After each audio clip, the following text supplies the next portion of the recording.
안녕하세요. 오늘 아동복지론 3주차 수업을 시작을 하도록 하겠습니다.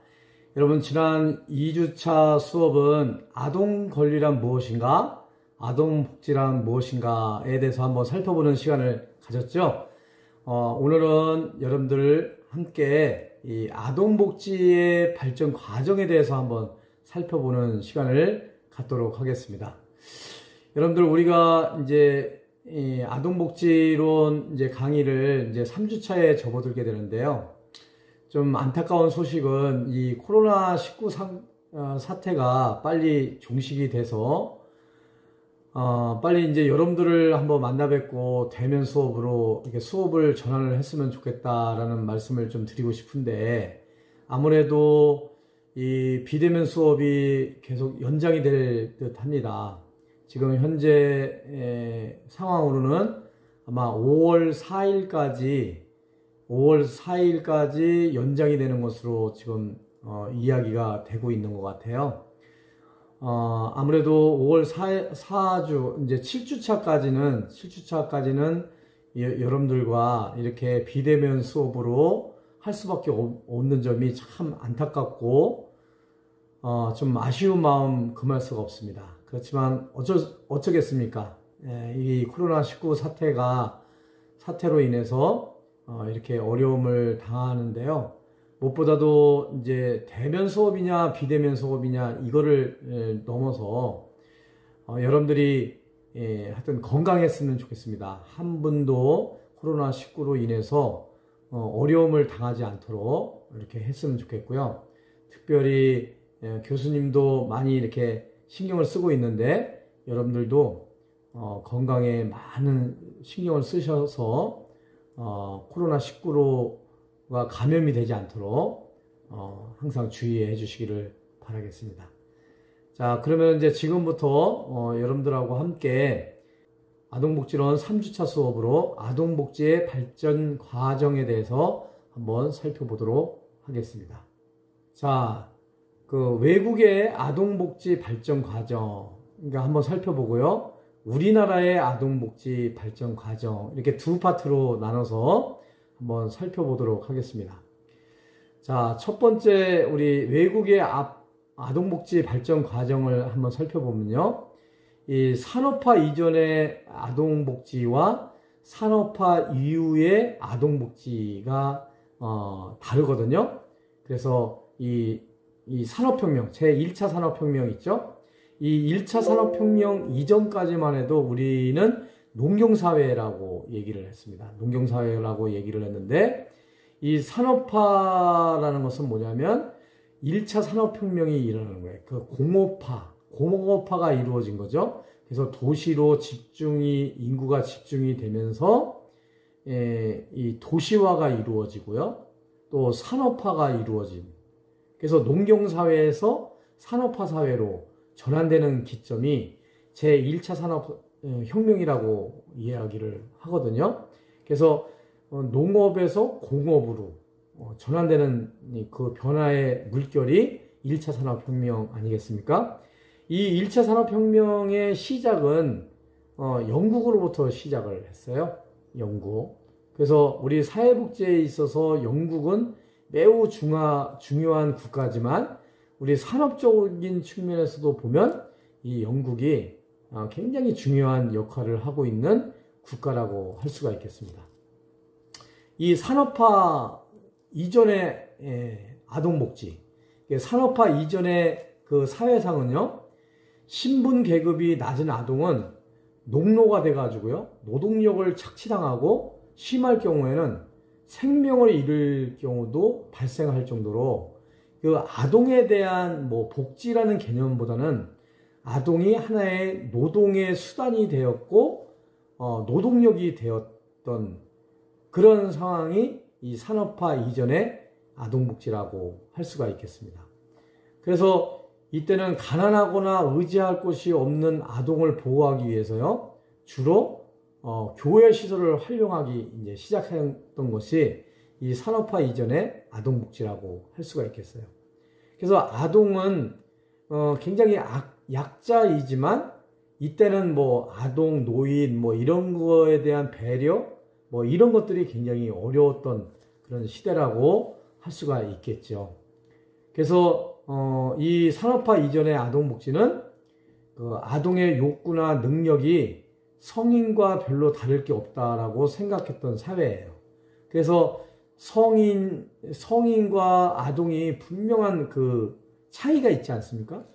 성인들은 어떠한 일을 시켜도 다 할 수 있는 그런 입장이지만 이 아동과 같은 경우는 상당히 제한적이거든요. 힘이 없잖아요. 그리고 나약하잖아요. 그런데 이 산업화 이전의 아동복지는 사실상 아동이든 성인이든 관계없이 이 신분 계급 사회니까요. 이제 계급 사회에서 계급이 높은 지주의 자녀로 태어나면 이 호황을 이제 누리고요.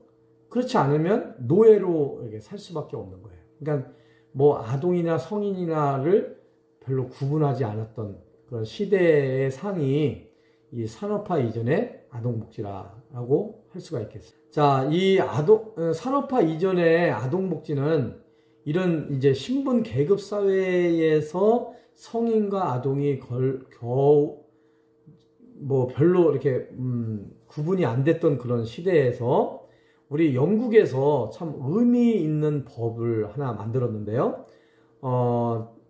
여러분들 이 법은 꼭 잘 알아두셔야 돼요. 예, 이 구빈법이라는 거예요. 영어로 말하면 Poor Law라는 구빈법. 그냥 빈곤을 구제한다라는 법이죠.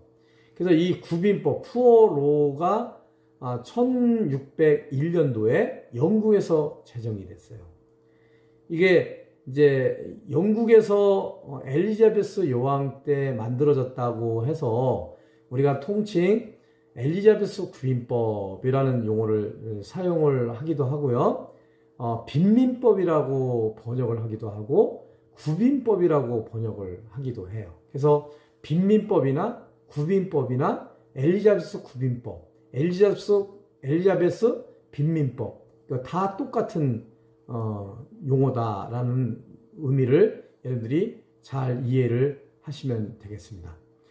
그래서 이제 이 영어로는 푸어로라고 번역을 하는데 우리나라에서는 여러 가지 이제 그 교수님별로 다양하게 이걸 번역을 하고 있어요. 그런 측면에서 여러분들이 이해를 하시면 좋을 것 같습니다. 자, 그래서 이제 엘리자베스 구빈법은 1601년 영국에서 제정이 됐는데요. 이 엘리자베스 구빈법은 아동복지의 기원이 된다라고 이야기를 하는데 우리 사회복지 전체적으로 보면 이 사회복지에 있어서 아주 시발점이 되는 그런 아주 중요한 법이에요. 그래서 이 1601년도에 영국에서 제정된 엘리자베스 구빈법은 우리 사회복지뿐만 아니라 아동복지에서 매우 중요한 법이다라고 여러분들이 잘 아시면 되겠습니다. 그래서 요보 아동을 양육할 의사가 있는 사람에게 무료나 유료로 아동을 위탁시킬 수 있는 조치와 일할 수 있는 청소년은 도제로 보내 기술을 연마 또는 가사 등을 돕게 한 그런 의미 있는 법이라고 할 수가 있겠어요. 우리 사회복지적인 차원에서 보면 이 구빈법, 엘리자베스 구빈법은 세 가지로 빈민들을 세 가지로 구분을 했어요. 자, 첫 번째가 노동 능력이 있는 빈민, 두 번째가 노동 능력이 없는 빈민, 그리고 아동 빈곤, 아동으로서 빈곤한 자, 이렇게 세 가지로 분류를 해가지고요. 이 첫 번째 노동 능력이 있는 사람들은 노동 능력이 있어서 빈곤한 사람들은 데려다가 일을 시켰어요. 일을 할 수 있도록 이렇게 한 거죠. 근데 노동 능력이 없는 빈곤자들이 있어요. 예를 들면 노인들이라든가 또 장애인들이라든가 뭐 이런 사람들은 노동 능력이 없어요. 그러니까 이런 사람들은 이제 한 곳에 모이게 해서 빈곤을 이렇게 구제를 해줬죠. 그 다음에 이제 아동과 같은 경우는 기본적으로 노동 능력이 없기 때문에 노동 능력이 없는 아동들 같은 경우는 이 노동 능력이 없는 빈곤자 같이처럼 이렇게 한 곳에 구빈원이라는 곳에 이렇게 모아놓고 먹는 식품이라든가 또 옷가지라든가 뭐 이런 것들에 대해서 구제를 받았죠. 그리고 이제 청소년 같은 경우 좀 노동 능력이 있고 또 이제 성인 되기 직전에 있는 사람들은 도제를 하게 했어요. 도제라는 게 뭐냐면 오늘날로 말하면 견습공이에요. 그 옛날에 이제 그런 경우 있지 않습니까? 공장에 들어가서 급여는 안 받고 먹고 자고 그리고 기술을 익히는 거. 그래서 나중에 이제 성인이 되면 나갈 때 그 돈의 일부 견습공으로 일했던 일부의 돈을 받아가지고 그걸로 이제 뭐 사업 미천을 사용을 한다든가 뭐 이렇게 하는 것을 우리가 도제라고 이야기를 하죠. 그래서 이렇게 도제를 통해서 우리 아동복지를 처음 시작한 것이 이 구빈법이다라는 거죠. 이 구빈법은 다시 한번 말씀을 드리지만 1601년도에 만들어져서요. 우리 사회복지뿐만 아니라 아동복지의 시발점이다. 시작이다 라는 것을 여러분들이 이해를 해 주시면 좋겠습니다. 자, 그 다음에 이제 이 구빈법은 있잖아요. 아동복지에 대해서 국가의 책임을 최초로 규정한 거예요.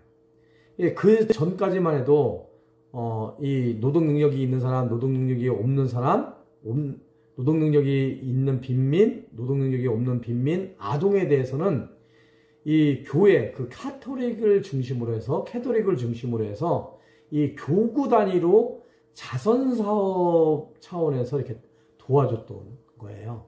근데 이제 엘리자베스 구빈법 1601년도에 만들어지면서 이 아동복지뿐만 아니라 사회복지 차원에서 이 빈곤 문제를 직접 이제 국가에서 개입을 했다는 거죠.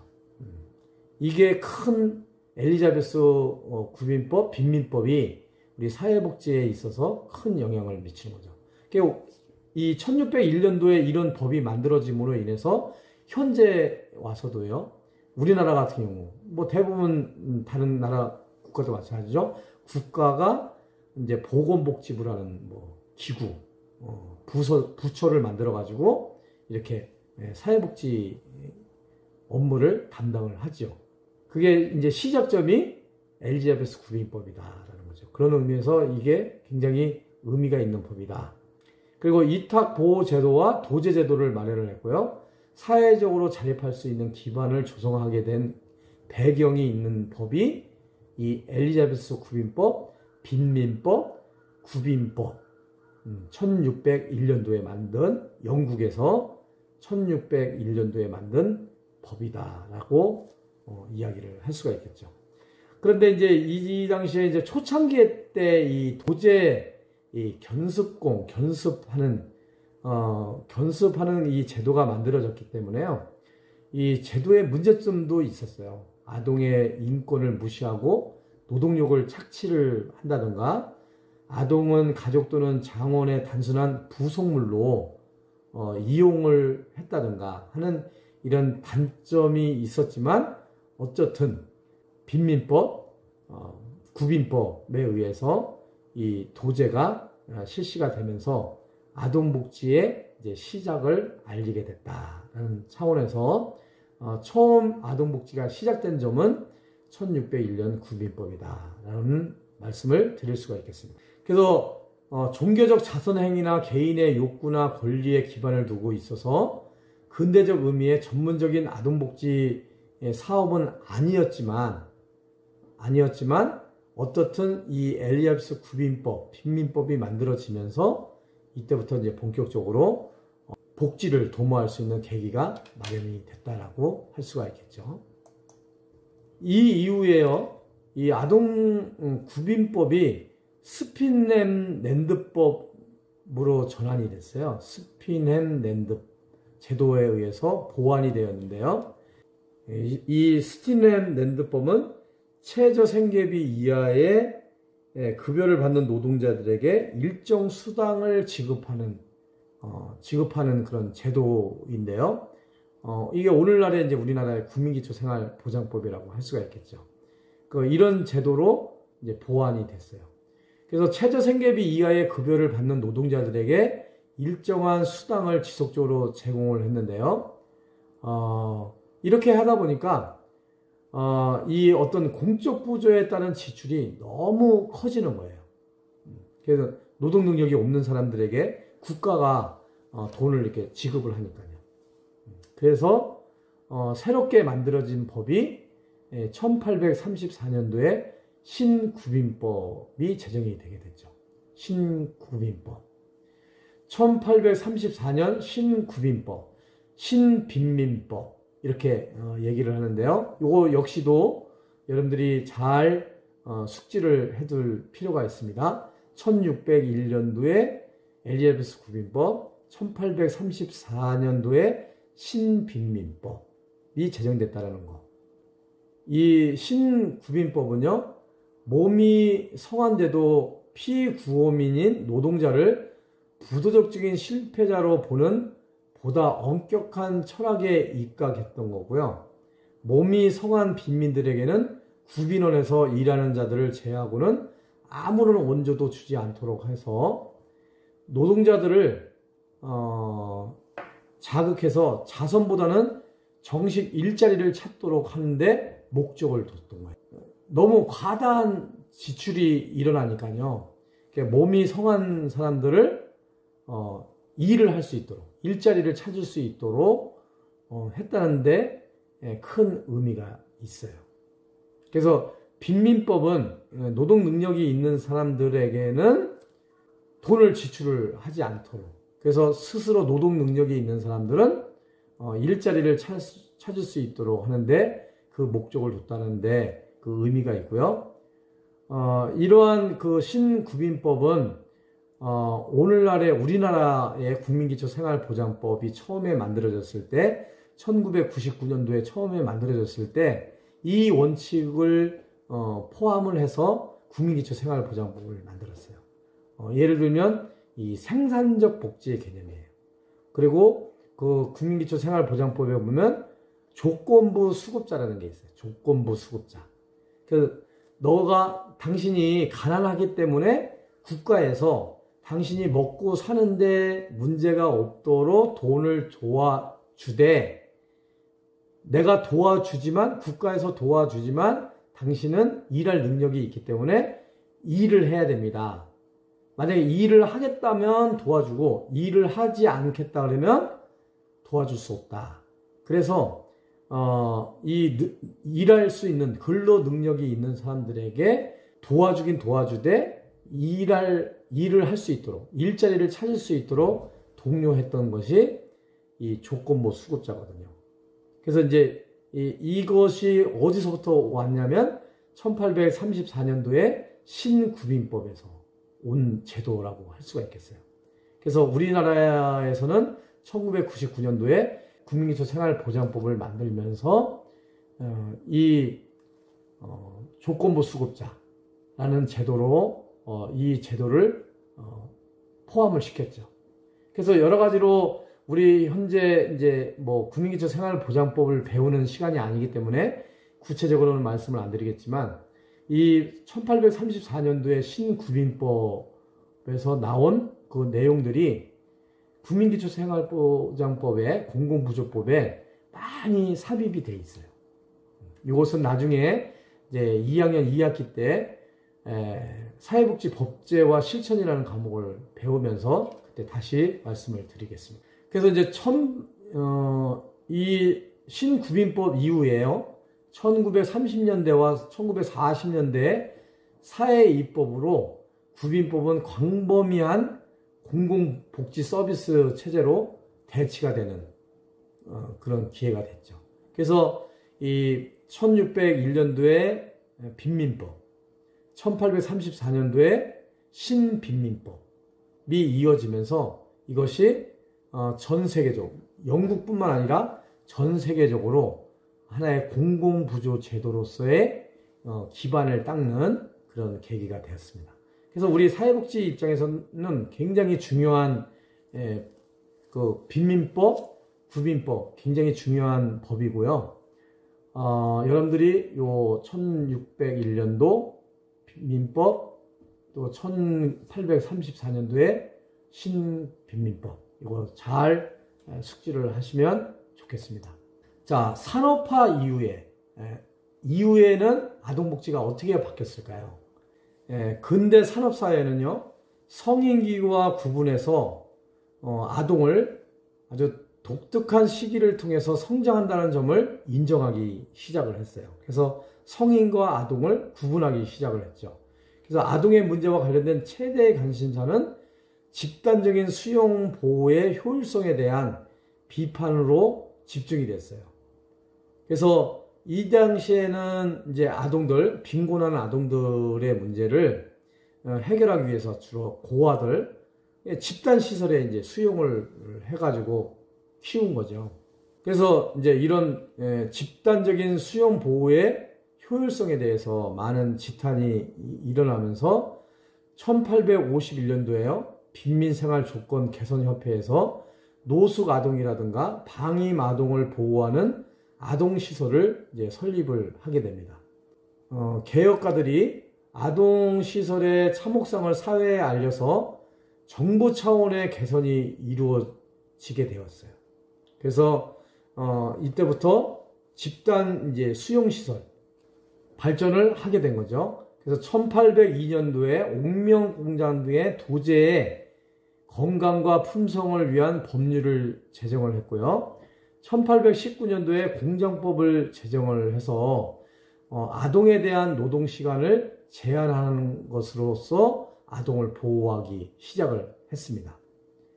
그리고 프랑스는 1841년, 스웨덴은 1801년도, 미국에는 1895년도에 근로아동을 위한 관계법을 제정을 해서 아동으로 하여금 노동의 착취가 일어나지 않도록 또 아동을 보호하는 그런 관계법이 만들어지게 되었습니다.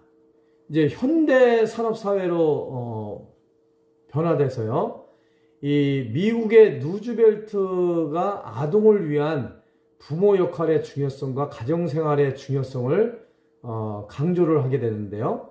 가난하다라는 이유로 아동이 가정으로부터 이탈되어서는 안 된다. 또 가정을 떠나야만 하는 이유가 확실한 경우는 차선책으로 잘 선정된 위탁가정이 바람직하다라는 그런 주장을 했고요. 필요에 따라서 시설을 이용할 경우에는 소속사 형태가 좋다. 그리고 아동의 의존성이 나타나지 않도록 해야 한다라는 이런 기준을 가지고 아동에 대해서 관심을 갖기 시작을 했습니다.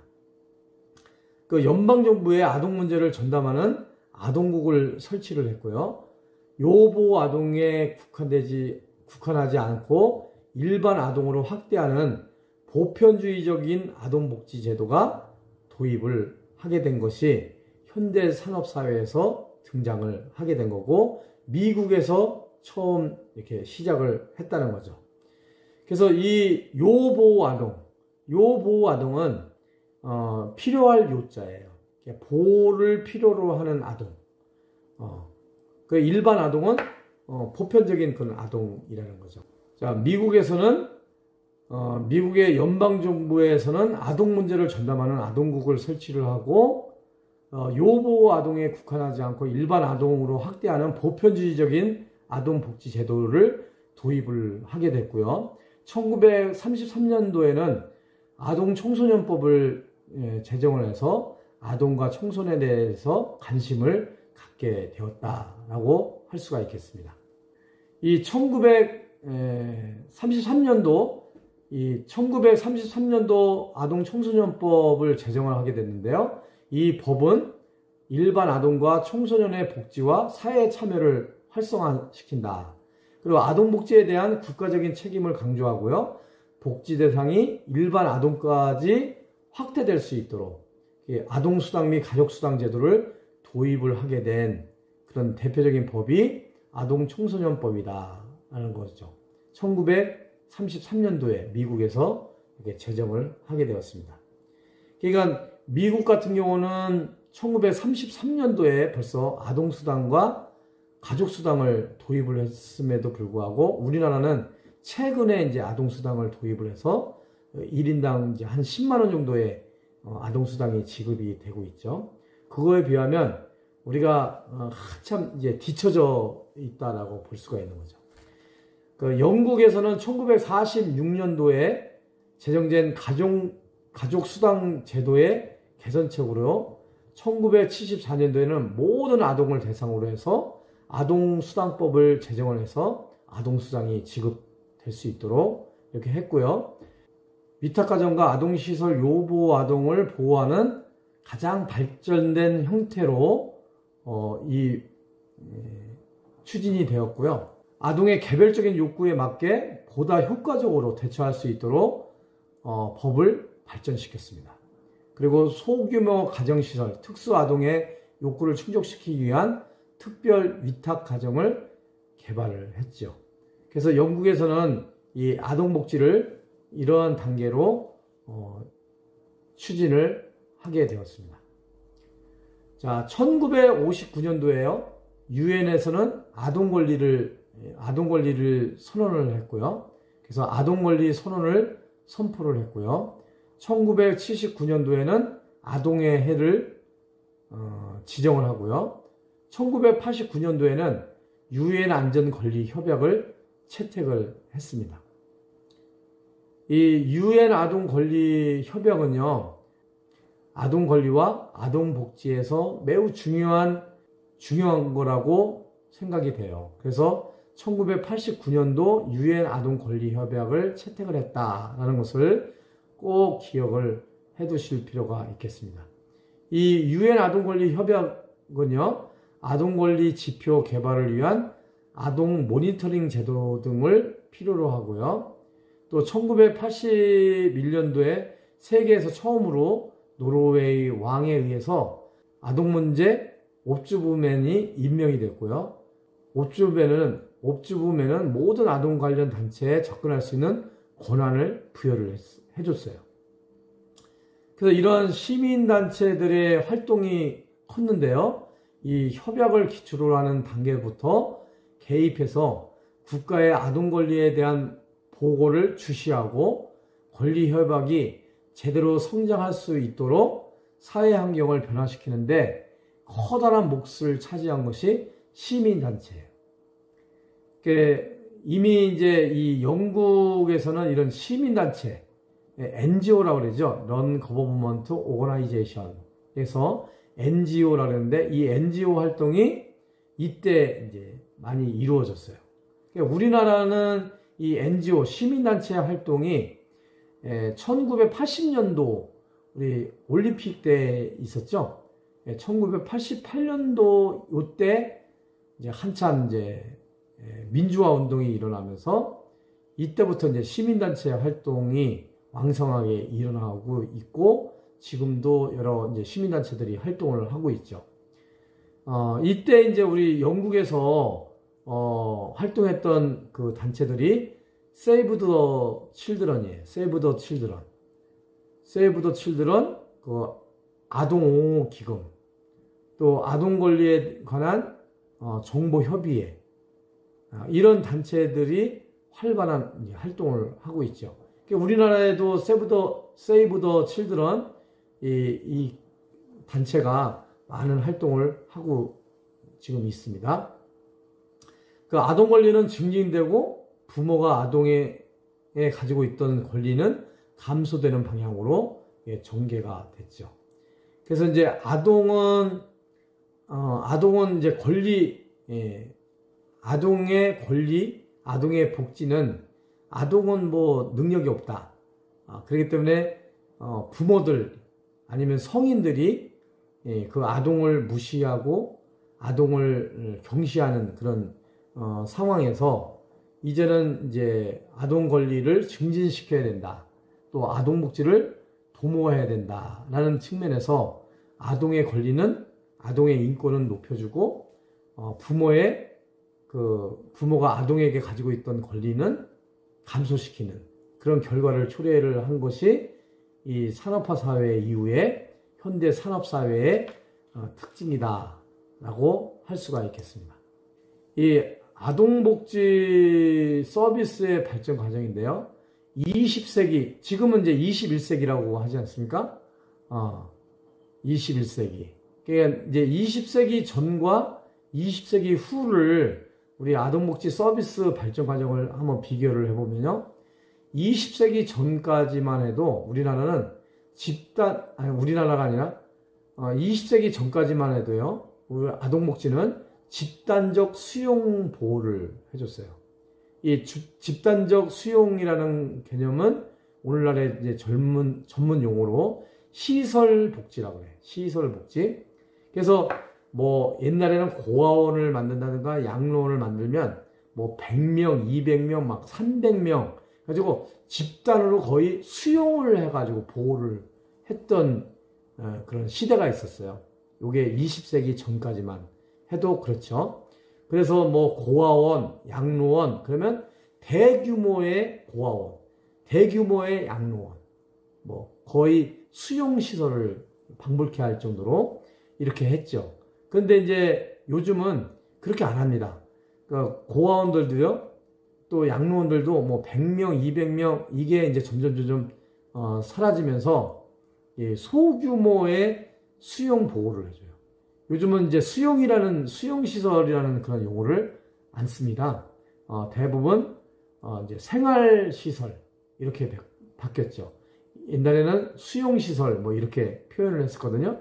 요즘은 수용시설이라고 표현을 안 하고 생활시설 이렇게.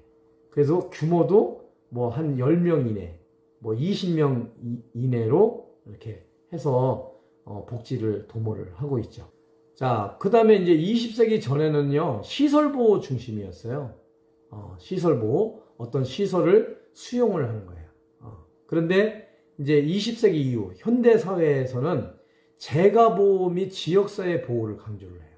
이 재가보호는 뭐냐면 있을 제자, 집가자예요. 그러니까 집에 있으면 사회복지사나 이 자원봉사자가 또 요즘은 이제 요양보호사가 있죠. 그러니까 집에 가서 방문을 해서 사회복지 서비스를 제공을 해주는 거예요. 이걸 이제 재가보호라고 해요. 그래서 시설의 보호를 하는 것을 시설복지다라고 하면 이 재가에서 집에 있을 때 보호를 해주는 것을 재가복지 개념이라고 해요. 요즘은 이제 지역사회를 굉장히 강조하기 때문에 요즘 재가보호 및 그 지역사회 보호를 강조한다. 이 현대사회는요, 이렇게 복지가 이제 바뀌고 있는 거죠. 그 다음에 이제 포괄적 서비스를 하던 것이 분화된 다양한 서비스를 한다라는 거죠.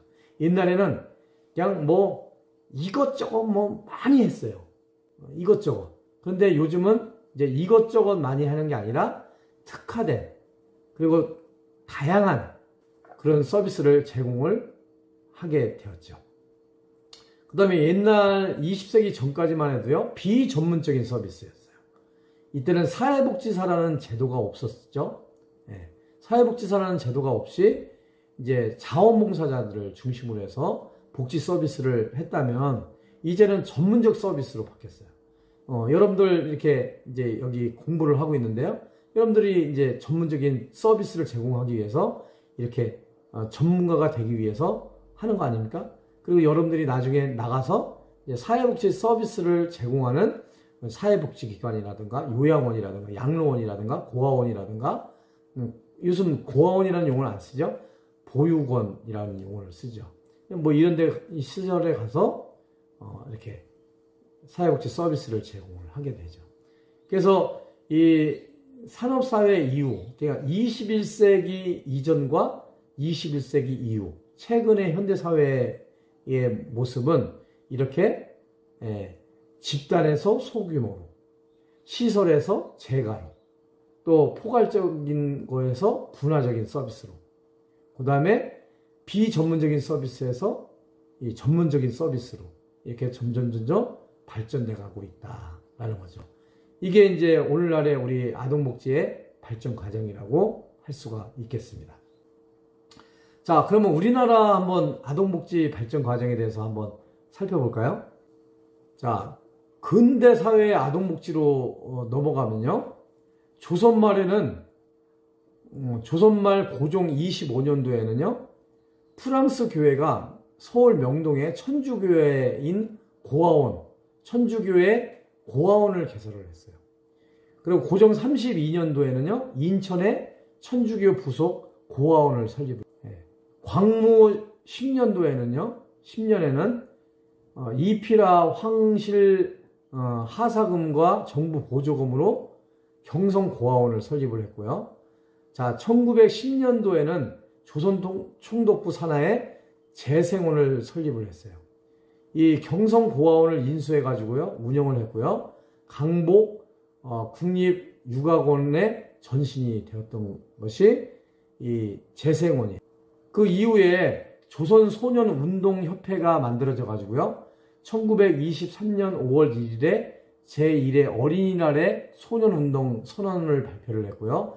우리나라 최초의 아동권리선언이라고 할 수가 있겠습니다. 이런 상황 속에서 우리 아동복지가 발전된 것이 근대사회의 아동복지다라고 할 수가 있겠습니다. 조선소년운동협회에서 1923년 5월 1일에 제1회 어린이날에 소년운동 선언을 발표를 했고요. 우리나라 최초의 아동권리선언이라고 할 수가 있겠어요. 이 조선소년운동협회에서 선언한 그 아동권리선언은요. 어린이를 윤리적 억압에서 해방시키고 완전히 인격적으로 대우할 것. 그리고 경제적 억압에서 해방시키고 인격적으로 대우할 것. 그 다음에 만 14세 이하 아동에게 대한 만 14세 이하 아동에게 대한 유상 또는 무상의 노동을 금지할 것. 또 어린이에게 안심하고 즐겁게 뛰놀 수 있는 가정 또는 사회시설을 설립할 것 등을 선언을 하게 되었던 거죠. 조선소년운동협회에서 이 아동권리 선언을 했다는 사실을 여러분들이 기억을 해두시면 좋을 것 같고요. 우리 아동복지나 이 사회복지에 있어서 이 태화사회관을 만든 것이 굉장히 큰 의미가 있다고 볼 수가 있는데요. 1921년도에 미국의 감리교 선교사들이 설립을 하게 되었어요. 그래서 이 태화사회관은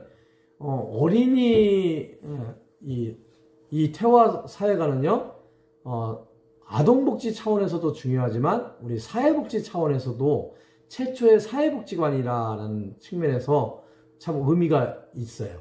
이 태화사회관에서는 교육사업에 굉장히 추진을 했고요. 점차 아동보건과 사회사업을 전개하는 데 치중을 했습니다.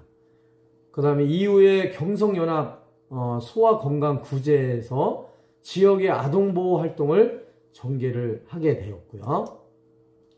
자, 우리가 이제 우리가 전 근대적인 아동복지에 대해서 한번 살펴봤는데요. 자, 이번에는 이제 해방 이후의 아동복지에 대해서 한번 살펴보도록 하겠습니다. 자, 여러분, 우리가 해방이 몇 년도에 됐죠? 해방이 1945년 8월 15일 날 해방이 됐죠. 이 해방 이후의 아동복지를 한번 살펴보겠습니다. 이 해방 이후의 아동복지는요, 사회구호적 차원의 아동복지 사업기라고 할 수가 있어요. 이 1960년도 이전까지만 해도 아동복지는요, 국가 책임의 원칙이 정착되지 못했고요, 전문화된 서비스를 받을 수가 없었고요, 또 빈곤계층의 아동을 대상으로 민간과 해외 원조에 의존해서 운영되는 사회구호 사업이 대부분이었어요. 자, 1945년 8월 15일 날 해방이 됐죠. 또 1950년도에 6.25 전쟁이 일어났죠. 그 이후에 1960년도까지 보면 우리나라가 이제 뭐 사회복지에 대해서 신경 쓸 수 있는 그런 여건이 안 됐어요. 특히나 우리 아동복지에 대해서도 신경 쓸 그런 여력이 되지 않았을 때였죠. 그래서 주로 이때 이제 미국이나 이제 선진국가에서 원조 물품이 이렇게 오고요. 그 원조 물품으로 우리가 이렇게 살아가는 그런 경우들이 많이 있었죠. 그것을 얘기하는 겁니다. 그 다음에 이제 우리 자녀적 아동복지 정책기인데요. 이 1960년대 초부터 1970년대를 자녀적 아동복지 정책기다라고 얘기를 할 수가 있겠어요. 여기서 이제 여러분들 꼭 기억을 해둬야 될 법이 있는데요. 1961년도에 아동복지법의 제정이에요. 아동복지법의 제정 1961년도. 지난 첫 주차에 제가 강의 계획서를 말씀을 드리면서 요 아동복리법을 말씀을 드렸을 거예요. 기억을 하시는지 모르겠어요. 꼭 기억을 해 주시기 바랍니다.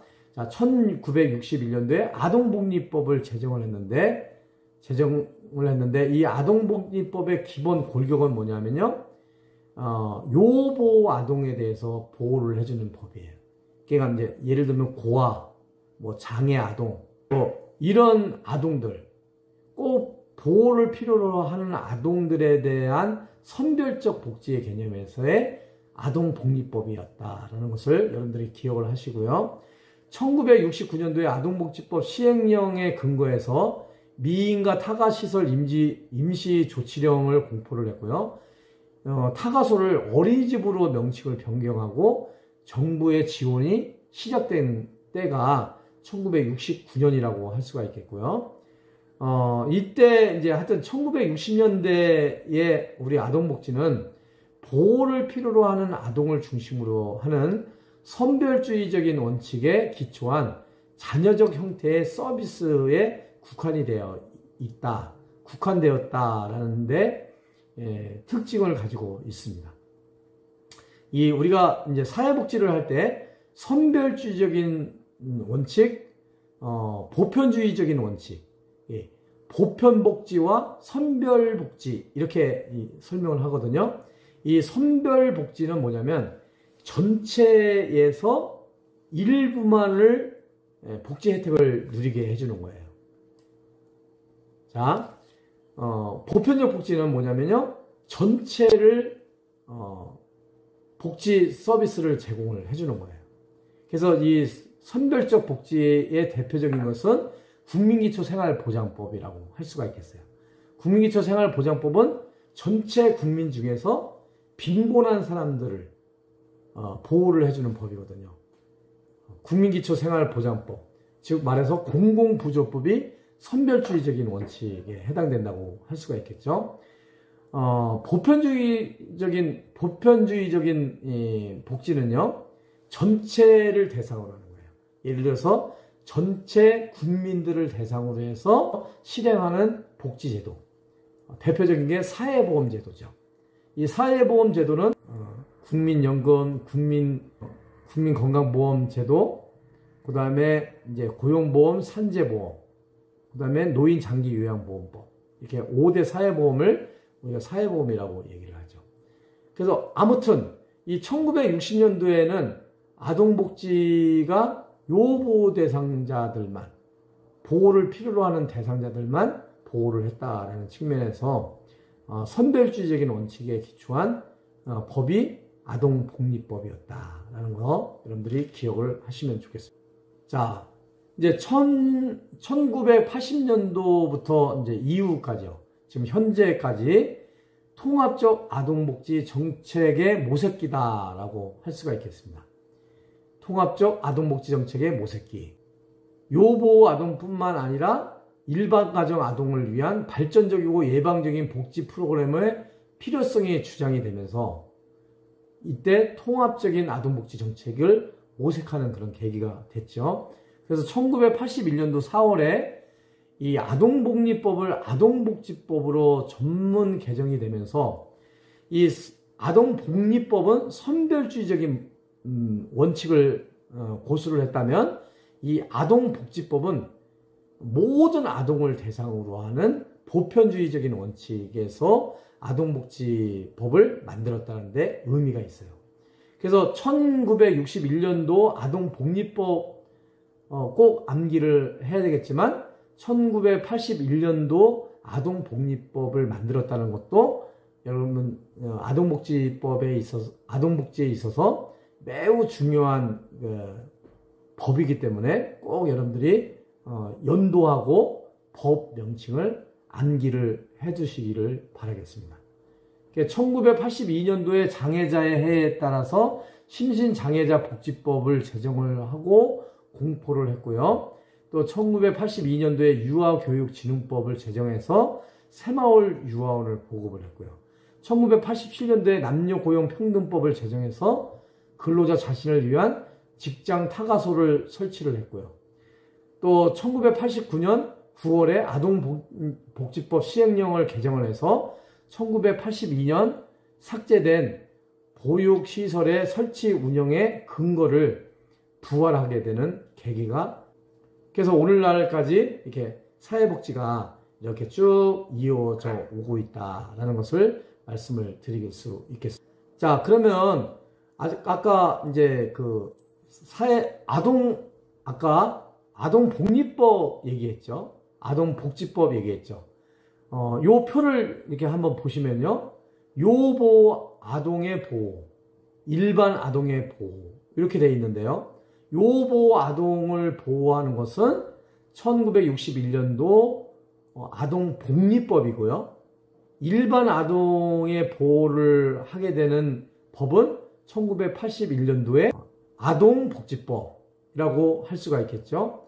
자, 이 요보호 아동의 보호 1961년도 아동복리법은요, 요보호 아동의 발생을 예방하고 건전가정 보호제도의 확립, 복지시설 운영의 내실화, 시설 아동의 자립지원을 강화하는 데 주로 목적을 뒀다면요, 이것이 이제 국가적으로 지원이 확대가 되면서 또 사회적 관심이 제고가 되면서 일반 아동까지 보호되는 계기가 된 거예요. 그래서 이것이 1981년도에 아동복지법으로 만들어지면서 일반 아동까지 영유아 보육 사업을 확대하고 아동 상담 기능을 확충하고요.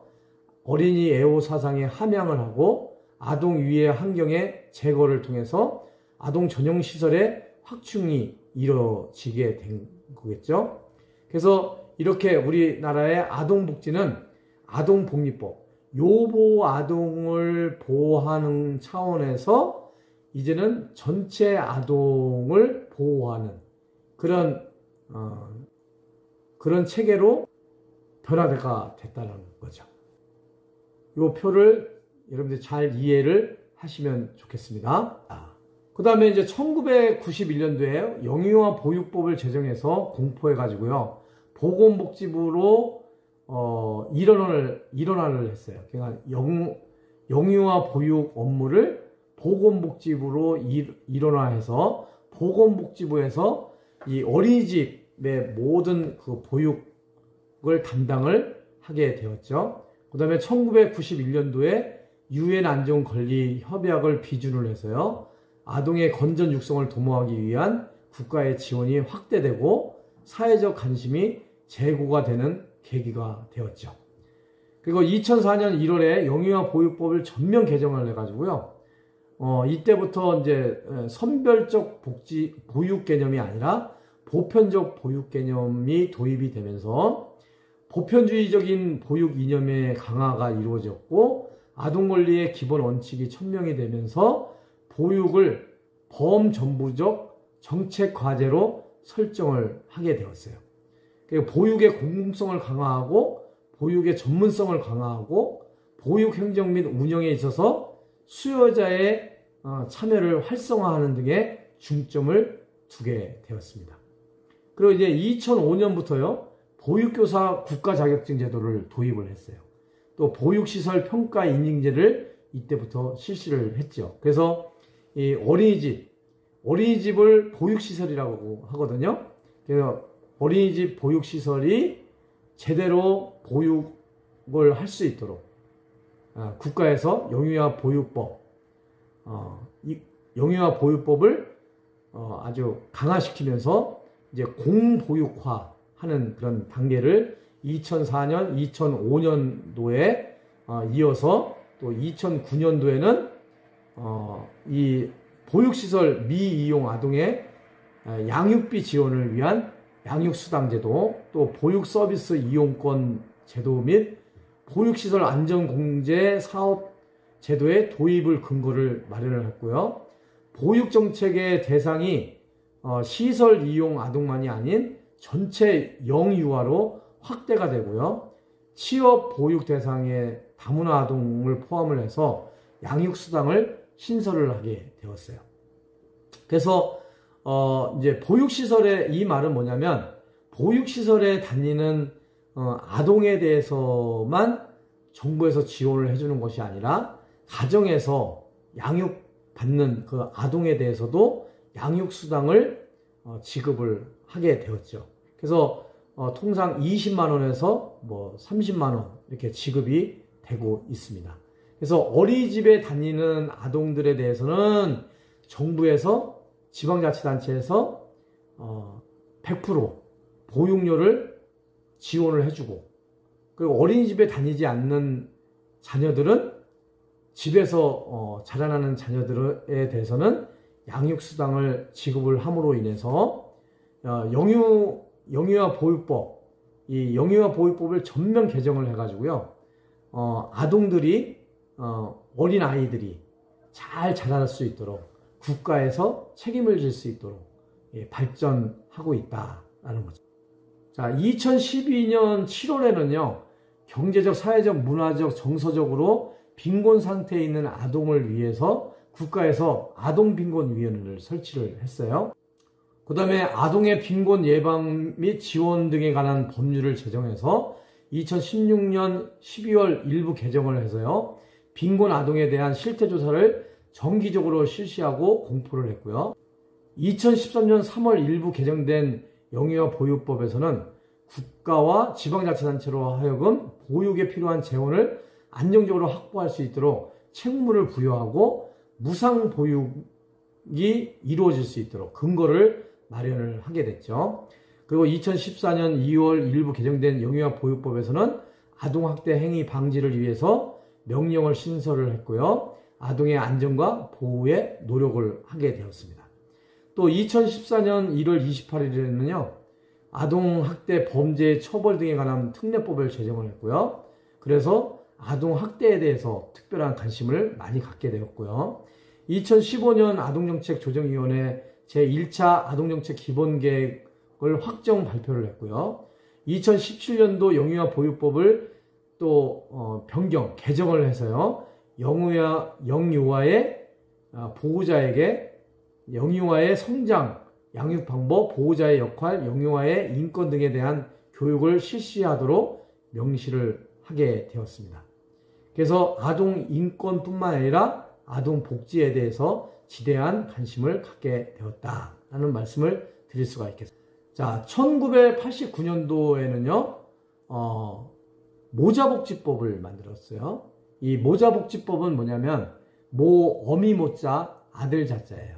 그래서 모자, 엄마와 자녀가 살고 있는 그런 가족들을 복지 혜택을 주겠다라고 해서 만든 법이 모자복지법이에요. 이 모자복지법은 왜 생겼냐면, 이제 IMF 외환위기죠. 1997년도에 IMF 외환위기가 닥쳤죠. 이때 많은 부부들이 살기가 어려웠어요. 그리고 이혼율이 굉장히 높게 나타났죠. 그러니까 이혼을 하다 보면 자녀들을 통상 남자가 키우기보다는 여자가 키우는 경우들이 많죠. 그래서 이 이혼을 하고 여자들이 그 자녀들을 키우기 때문에 그 부모들이 너무 힘든 거예요. 또 자녀들도 너무 힘들고. 그래서 국가적으로 이렇게 이혼을 했거나 사별을 했거나 했던 그 모자 가정들을 우리가 도울 수 있는 방법이 뭘까 해서 만들어진 법이 모자복지법이다라고 할 수가 있겠습니다. 근데 이제 이 모자복지법이요, 2002년도 12월에 모부자복지법으로 일부 개정이 돼요. 이 일부 개정안은 뭐냐면, 부자가정을 도와야 된다는 거예요. 부자가정. 부자가정은 아버지 부자, 자녀 여자예요. 아들 자자, 그죠? 아들 자자. 부자 가정은 아버지 부자, 아들 자자. 그래서 아버지와 자녀가 함께 사는 가정을 부자 가정이라고 그러죠.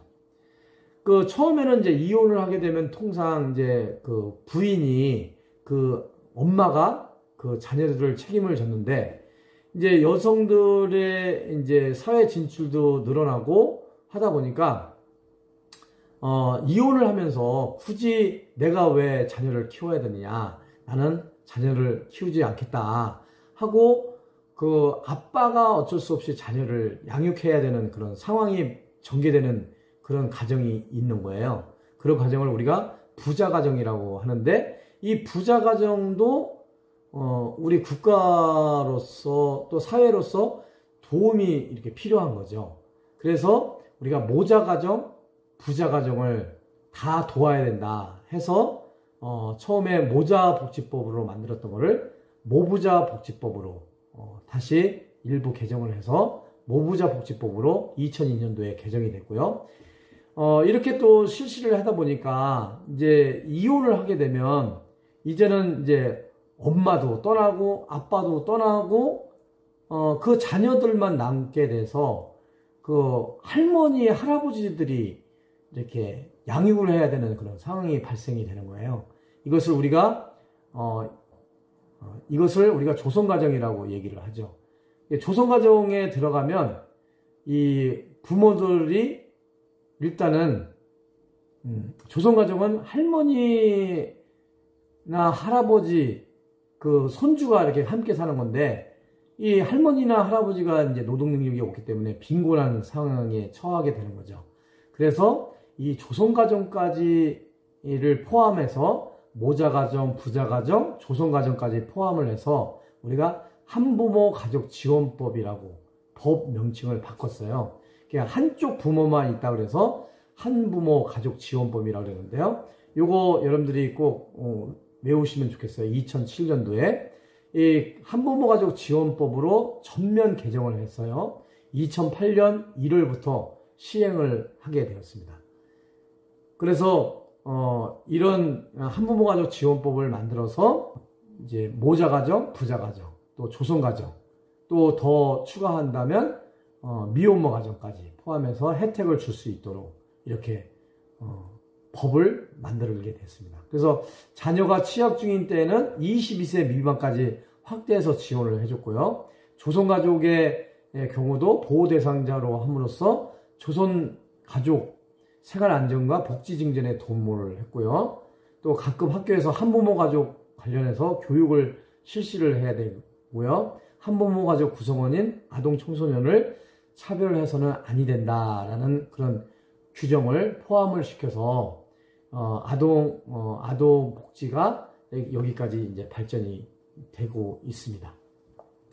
그리고 이제 여기 교재는 안 나왔지만 이제 아동 복지 차원에서 조금 전에 얘기한 것처럼 아동에게 아동 수당이 이제 지급되고 있습니다.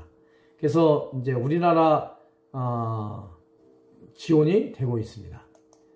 자, 요 표는요, 우리 법령 또 행정조직 추진 현황 주요 내용에 대해서 일목요연하게 정리가 된 표인데요. 요거는 나중에 여러분들이 교재를 구입을 하시게 되면 책을 통해서 한번 참고로 해보시면 좋겠습니다. 일단은 제가 이 파워포인트에는 띄워놓지만 글씨가 너무 작아서 제대로 보이지는 않을 거예요. 그런데 이거는 나중에 교재를 참고를 해서 우리나라의 우리나라의 아동복지에 대한 그 법령은 어떤 것들이 있고 어떻게 변천이 되어 가고 있고 또 행정조직은 어떻게 쭉 변천돼 가고 있고 또 추진 현황 또 주요 내용들은 어떤 내용들이 있는지 한번 교재를 통해서 나중에 한번 살펴보시기를 바라겠습니다. 여러분 어떻습니까? 지금까지 우리 서구의 아동복지의 발전 과정 또 우리나라의 아동복지의 발전 과정을 이제 살펴봤는데요. 이렇게 우리가 이제 요 아동복지를 추진함에 있어서 이렇게 요보 아동을 중심으로 하는 선별주의적인 원칙의 아동복지에서 이제는 모든 아동의 권리와 복지를 도모하는 보편주의적인 원칙 하에서 아동복지가 점점 발전해 오고 있다라는 그런 부분들을 말씀을 드리겠습니다. 그래서 이제 우리가 이제 이렇게 아동복지 발전 과정, 청소년 복지 이렇게 과정이 있는데요. 지금 이제 문제는 뭐냐면 미국에서는 아동 청소년법을 만들었잖아요. 근데 우리나라에서는 아동 청소년법을 아직 못 만들고 있어요. 왜냐하면은 지금 아동복지 분야의 관할 부처는 보건복지부거든요. 근데 이 청소년복지의 관할 부처는 여성가족부예요. 그러니까 보건복지부하고 여성가족부가 이 관할하는 그런 대상이 다르다 보니까 이게 하나가 될 수가 없어요. 이게 참 안타까운 부분들이죠. 그래서 아동은 보건복지부, 청소년은 여성가족부에서 하다 보니까 똑같이 이 청소년도 아동에 속하는데 이 정책의 일관성이 없다라고 보는 거예요. 그래서 이게 참 우리 그 아동복지에 있어서 가장 큰 문제다라고 생각을 하는데, 저 개인적으로는 빨리 이 부분은 하나의 부처로 아동복지와 청소년복지가 하나의 부처로 일원화될 필요가 있다라고 저는 생각을 해요. 그래서 아동과 청소년, 청소년과 아동, 이게 그 일관성이 있는 그런 정책을 수립을 해서 보다 나은 그 아동과 청소년, 아동복지가 이루어질 수 있도록 우리가 방안을 모색을 해 나갈 필요가 있지 않을까, 이렇게 생각이 됩니다. 자, 오늘은 우리 아동복지 발전 과정을 한번 살펴봤습니다. 건강한 모습으로 잘 지내다가 다음 시간에 뵙도록 하겠습니다. 여러분 감사합니다. 수고하셨습니다.